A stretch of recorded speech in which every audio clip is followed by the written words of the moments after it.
Adversary against Hillary Clinton, WikiLeaks. New word this morning that Donald Trump Jr. was directly communicating with WikiLeaks. Communication that apparently had direct cause and effect. On October 12th, in the final stretch of the campaign, WikiLeaks wrote Don Jr. saying, "Great to see you and your dad talking about our publications." WikiLeaks encouraged Trump to tell his father to mention their link in his tweets.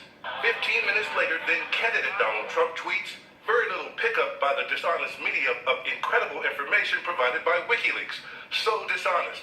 Rigged system." Within 2 days, Don Jr. tweeted out the link.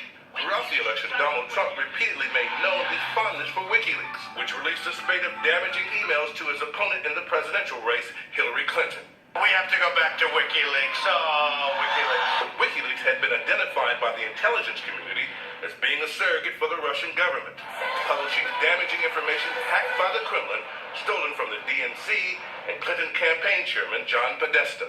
This from the current Trump-appointed CIA director. It's time to call out WikiLeaks for what it really is. A non-state hostile intelligence service often abetted by state actors like Russia. Donald Trump Jr.'s exchanges began in September of last year during the final stretch of the campaign. WikiLeaks contacting the son asking him about an anti-Trump website which was about to be launched. Don Jr. responded by informing the campaign's leadership, including Steve Bannon, Kellyanne Conway, and son-in-law Jared Kushner.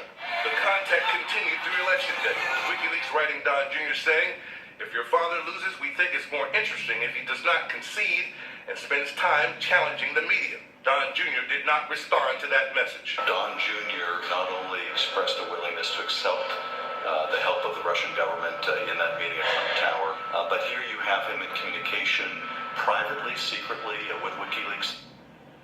Don Jr. and his attorney downplayed the WikiLeaks revelation. Don Jr. tweeting last night, "Here's the entire chain of messages with WikiLeaks with my whopping 3 responses." Responses, he says, selectively leaked by Congress.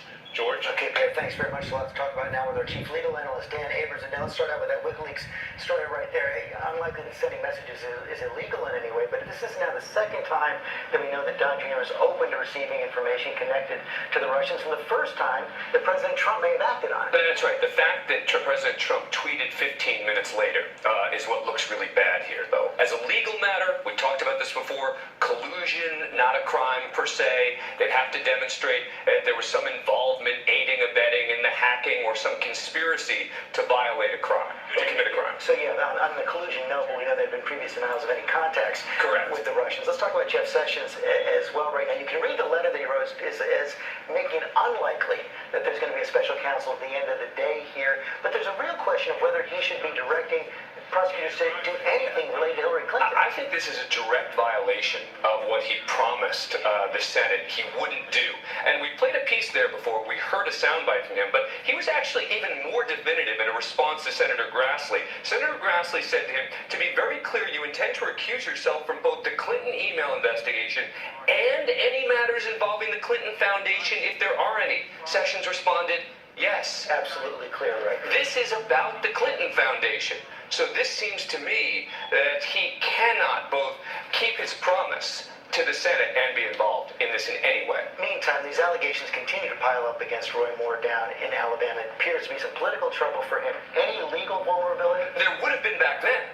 What was alleged to have happened a long time ago could have been a crime back then, but statute of limitations has expired. As we've talked about, Cosby, Weinstein, etc., you'd need some newer allegation for there to be a legal issue. Dan Abrams, thanks very much. All right, George.